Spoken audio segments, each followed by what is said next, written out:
Life has this incredible way of teaching us lessons when we least expect them. Today's story is about transformation, hope, and the unexpected paths that open up when we dare to look beyond our immediate circumstances.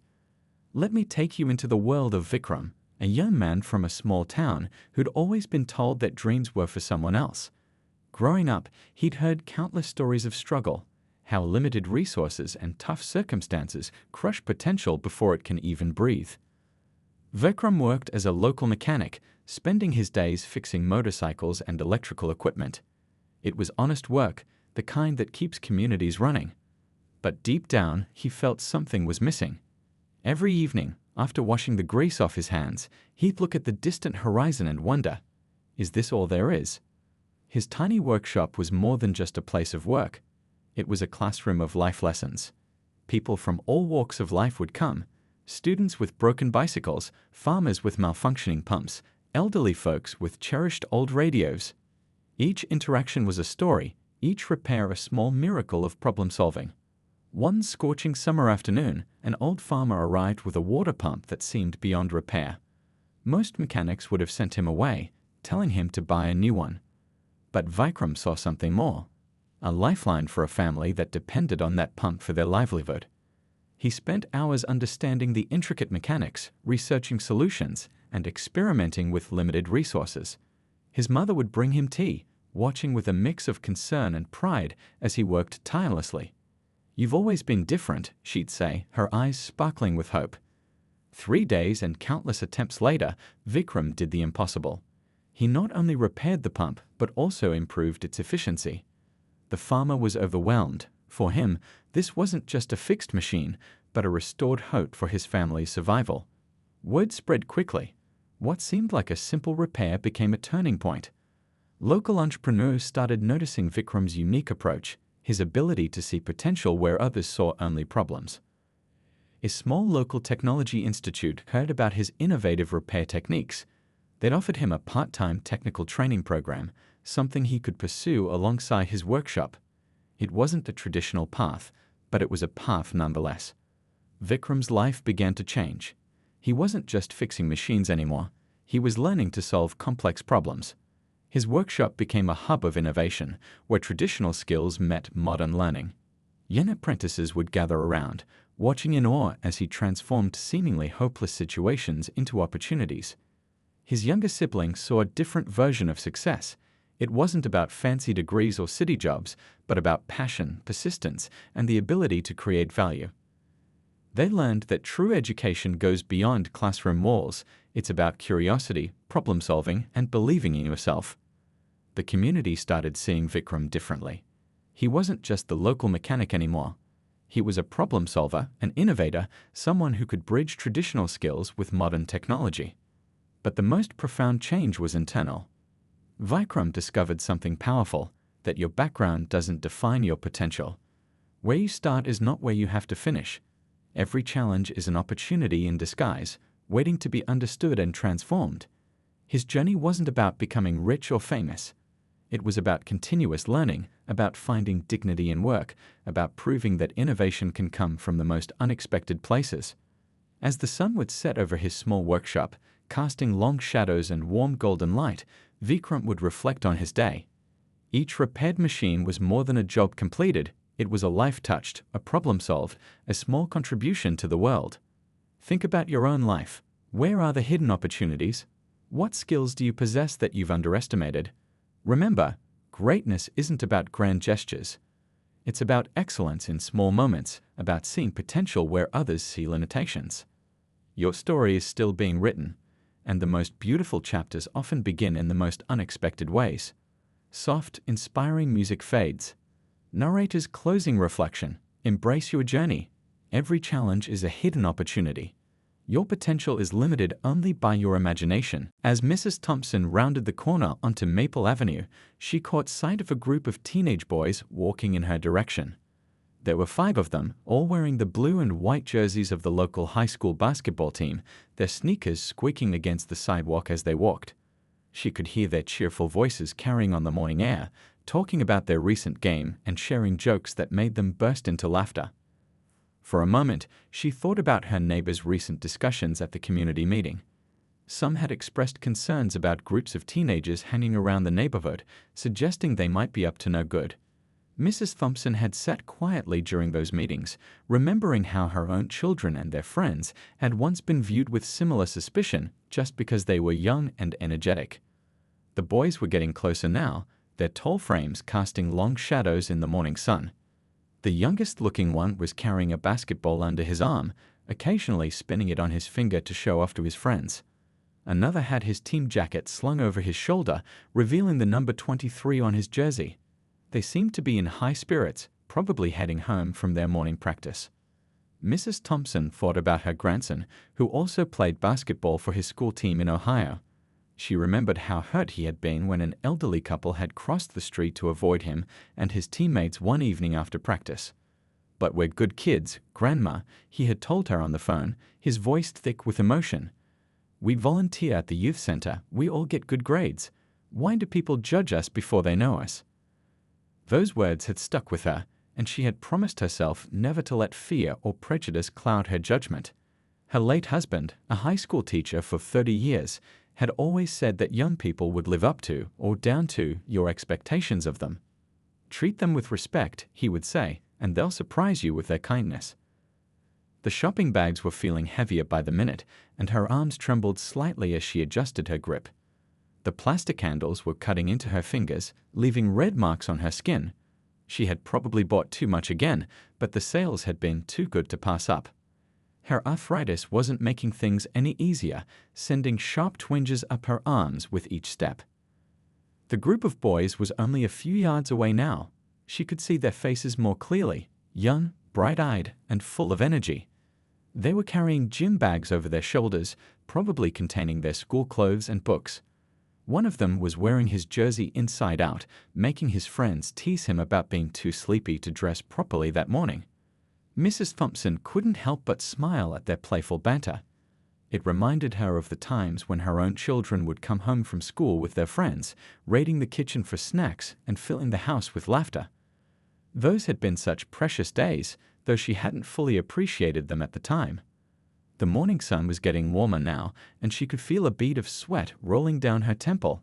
She would need to rest soon, perhaps on the bench near old Mr. Parker's house, just a block ahead. But first, she would have to pass this group of teenagers who were now just steps away from her. What happened next would challenge everything her worried neighbors had been saying at their community meetings. It would become a story she would tell over and over, a moment that would remind everyone in the neighborhood about the danger of judging books by their covers and the beautiful surprises that can happen when we keep our hearts open to the goodness in others. The grocery bags suddenly felt twice as heavy in Mrs. Thompson's hands as the group of teenagers drew closer. Her fingers, already sore from carrying the plastic handles, trembled slightly. She could hear them whispering among themselves now, their voices low but animated. The tallest boy in the group nudged his friend and gestured in her direction with a slight tilt of his head. Time seemed to slow down in that moment. Mrs. Thompson thought about all the times she had defended young people at the neighborhood watch meetings. "They're just kids," she would say, trying to find their way in the world. But now, standing alone on the sidewalk with aching arms and tired legs, she felt a flutter of uncertainty in her stomach. The morning sun cast long shadows on the sidewalk, and she could see the boys' shadows stretching toward her like reaching fingers. They had stopped their loud chatter now, and the sudden quiet made her heart beat a little faster. The youngest one still had his basketball tucked under his arm, but he wasn't spinning it anymore.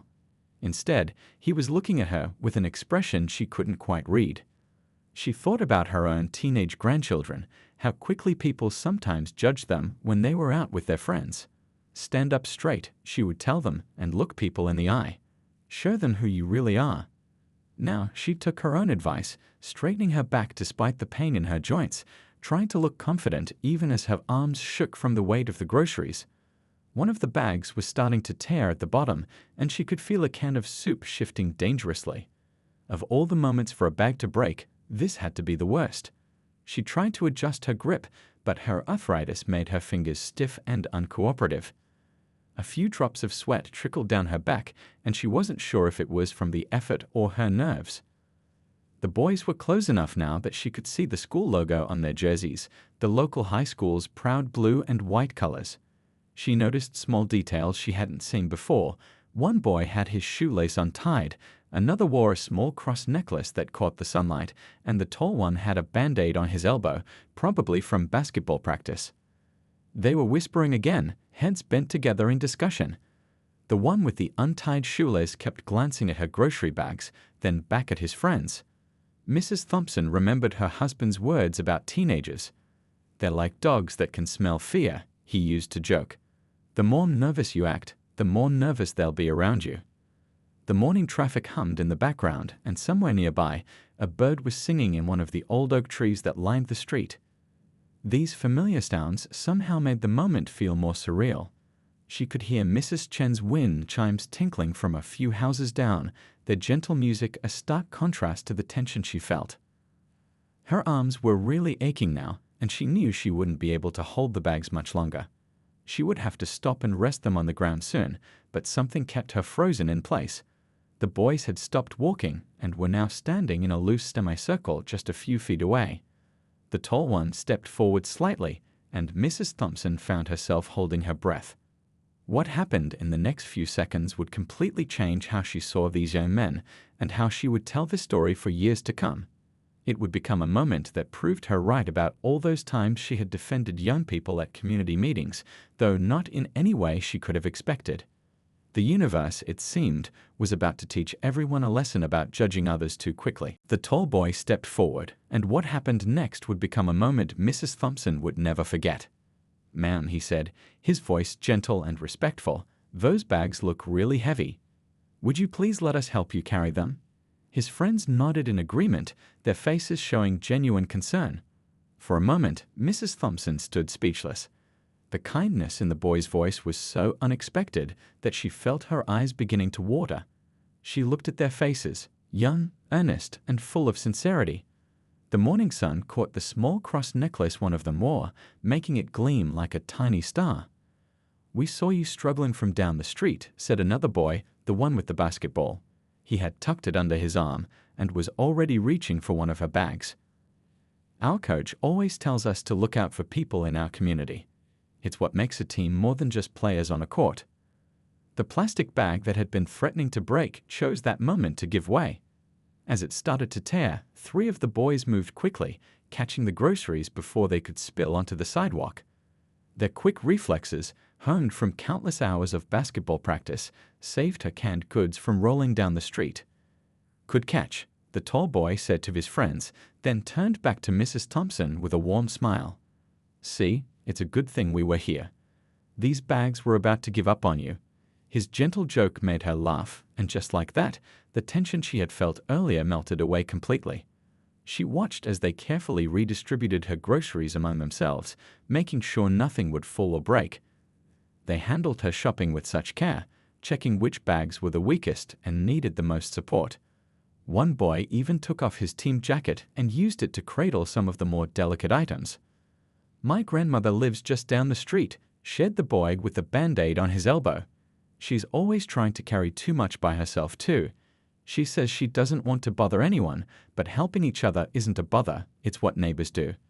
The wisdom in his young voice reminded her so much of her late husband's teachings.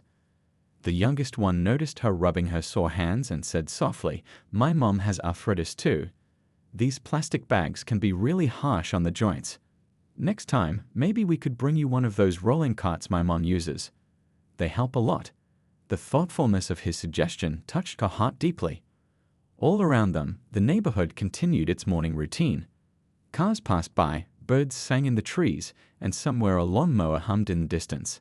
But for Mrs. Thompson, the world had shifted slightly on its axis. Here were these young men, whom some of her neighbors had been so quick to judge, showing more kindness and consideration than many adults she knew. "We're headed this way anyway," said the tall boy, gesturing down her street. "Our practice finished early today because Coach had a meeting. It must be fate that we were here at the right time." His friends smiled in agreement, already starting to walk in the direction of her house, carefully carrying her groceries. What began as a moment of uncertainty was transforming into something beautiful and unexpected. These boys weren't just helping with her groceries, They were helping to break down walls of misunderstanding that had been built up in their community over years. And in doing so, they were teaching everyone who would hear this story a valuable lesson about not judging others based on appearances. The walk home became something magical that morning. As the boys carried her groceries, they filled the air with cheerful conversation and genuine warmth.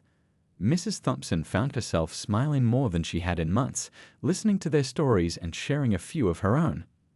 "My grandma makes the best sweet potato pie in the world," the tall boy shared as they walked. "She says the secret is in how long you let the potatoes cool before mixing them." His friends immediately started debating whose grandmother's cooking was the best, each one convinced their family recipes were unbeatable. "Well, my grandmother's cornbread could make angels sing," laughed the boy with the basketball, who had tucked it into his gym bag to better carry the groceries. "She won't even give me the recipe. Says I have to learn by watching, just like she did with her mother." Mrs. Thompson chuckled at their friendly competition. "My mother used to say that love was the secret ingredient in everything she cooked," she told them. Of course, plenty of butter helped too. This made the boys laugh, and one of them shared how his grandmother said exactly the same thing. As they walked, Mrs. Thompson noticed how carefully they carried her shopping. They had distributed the weight among themselves, with the stronger boys taking the heavier bags. The one with the untied shoelace had even stopped to tie it properly, saying he didn't want to risk tripping while carrying her groceries. "We just finished our morning practice," the youngest one explained as they walked. "Coach has us practicing early because the afternoon sun gets too hot in the gym." He went on to tell her about their upcoming championship game, his eyes bright with excitement. "The whole neighborhood is invited to come watch. It's next Saturday at 2 p.m. The boy with the cross necklace added, "Yeah, we're trying to bring back the championship trophy to our school. It's been 5 years since we won it." His friends nodded enthusiastically, and Mrs. Thompson could see the determination in their young faces. They passed Mrs. Chen's house, and the sound of wind chimes filled the air again. Mrs. Chen was out watering her roses, and she stopped to watch the procession with surprise and then a warm smile. Mrs. Thompson gave her a little wave, making a mental note to tell her later about how wrong their neighbors had been about the local teenagers. The boys asked her about the neighborhood, genuinely interested in its history. She told them about how the big oak tree on the corner had been planted the year she moved in, how the community had changed over the decades, and how some things, like the crack in the sidewalk they all carefully stepped over, had stayed exactly the same. "That's like my neighborhood," said the boy carrying her bread and eggs. "My grandfather tells me stories about how everything has changed since he was young, but he says the spirit of the community is still the same." He adjusted the bags carefully as he spoke, making sure nothing would get crushed. As they neared her house, Mrs. Thompson felt a warmth in her heart that had nothing to do with the morning sun. These boys had not only lifted the physical burden of her groceries, but had also lifted her spirits with their kindness and respect. They had shown her that the future of their community was in good hands, despite what some might think. The youngest boy spotted her garden and commented on the beautiful flowers. "My mom would love these," he said, admiring the purple petunias. "She's always trying to get flowers to grow, but she says she wasn't blessed with a green thumb." This led to a conversation about gardening, with Mrs. Thompson sharing some of her secrets for keeping plants healthy and happy. When they reached her porch, the morning sun was casting a warm glow over the worn wooden steps. The boys carefully climbed the 3 steps, making sure not to bump the bags against the railing that Mrs. Thompson's husband had painted blue so many summers ago. The paint was peeling now, showing little glimpses of the past beneath. "Where would you like us to put your groceries, Ma'am?" the tall boy asked as they reached her front door. His friends waited patiently, still holding their bags with careful attention. The youngest one noticed her fumbling with her house keys and stepped forward. "Let me hold that bag while you find your keys," he offered with a gentle smile. Mrs. Thompson's hands trembled slightly as she worked the old brass key into the lock. It always stuck a little, something her children kept telling her she should fix. The familiar click of the door opening brought back memories of all the times she'd welcomed people into her home over the years. "You can set everything on the kitchen counter," she said, pushing the door open. The morning light streamed through her kitchen window, making the old-fashioned yellow curtains glow. The boys entered respectfully, removing their sneakers at the door without being asked, a gesture that touched her heart. As they placed the bags carefully on her countertop, they couldn't help but notice the photos on her refrigerator. Pictures of grandchildren, old family gatherings, and faded holiday cards covered the surface. The boy with the cross necklace smiled, pointing to a basketball team photo. "Look, you've got basketball players in your family too." "That's my grandson," she said proudly, her voice softening with emotion. "He plays for his school team in Ohio." The boys gathered around to look at the photo, and she could see in their eyes the same dedication and love for the game that her grandson had. The tall boy started helping unpack the groceries, carefully placing items on the counter. "My grandmother always likes everything arranged just so," he explained with a smile. "She says there's a proper place for everything." His friends joined in, treating each item with care, as if they were handling precious cargo. Something about their thoughtfulness, these young men she had been nervous about just minutes ago, made Mrs. Thompson's eyes well up with tears. They noticed her emotion and stopped what they were doing, concern written across their young faces. That's when it happened, the moment that would become the heart of this story. Looking at her with genuine warmth, they all suddenly called out in unison, "We love you, Grandma. We've got your back." It was the same phrase they used with their own grandmothers, a show of respect and affection that came straight from their hearts. The tears that had been threatening to fall now rolled freely down Mrs. Thompson's cheeks. These weren't tears of fear or sadness like she had felt earlier when she first saw them approaching. These were tears of joy, of relief, of feeling seen and cared for by these young men who had turned out to be so different from what some people thought. The youngest boy quickly pulled out a clean handkerchief from his gym bag, something his own grandmother had insisted he always carry. "Here," he said softly, offering it to her. Another boy gently patted her shoulder, while the others stood close by, their presence warm and comforting. The morning sunlight continued to pour through her kitchen window, illuminating this beautiful moment. The sound of birds chirping outside mixed with the gentle hum of her old refrigerator, creating a peaceful backdrop to this unexpected scene of intergenerational connection and understanding. That chance meeting on a Thursday morning changed everything. The boys didn't just disappear after helping Mrs. Thompson with her groceries. Instead, they became regular visitors to her little blue house with the peeling porch paint. Every Thursday morning, at least two of them would appear, ready to help with her shopping. They'd take turns, working around their practice schedule, but they never left her to carry those heavy bags alone. But it wasn't just about the groceries anymore. The boys would often stop by after their evening practice, still in their blue and white jerseys, just to check on her. They'd share stories about their games, their families, and their dreams for the future. Mrs. Thompson would listen, offering wisdom from her years of experience, and, more often than not, freshly baked cookies that she'd learned to keep stocked for their visits. The youngest one took a special interest in her garden. He'd come by on weekends to help her tend to her flowers, learning the names of each plant and the best ways to care for them. "My mom's not going to believe how much I've learned about gardening," he'd said proudly as they worked together among the petunias and marigolds. Word of their friendship spread through the neighborhood. Mrs. Chen, who had witnessed that first morning from her rose garden, shared the story at their next community meeting. The same neighbors who had once expressed concerns about teenagers hanging around now found themselves rethinking their assumptions. They watched as these young men helped not just Mrs. Thompson, but other elderly residents as well. The tall boy organized a neighborhood cleanup day with his teammates. They cleared yards, fixed fences, and even repainted Mrs. Thompson's porch, railing that beautiful shade of blue her husband had chosen years ago. The whole community came out to help, bringing food and drinks, turning it into an impromptu block party that lasted well into the evening. When the boys' championship game came around, Mrs. Thompson was there in the front row, wearing a team shirt they had given her. She sat with their families, trading stories about her boys with their proud parents and grandparents. The gym erupted in cheers when the team won, and Mrs. Thompson found herself crying happy tears once again as she watched them lift the trophy.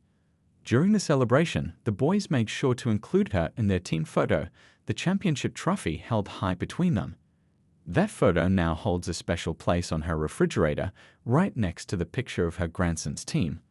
When people visit, she tells them the story of that Thursday morning, about how a moment of uncertainty turned into one of the greatest blessings of her life.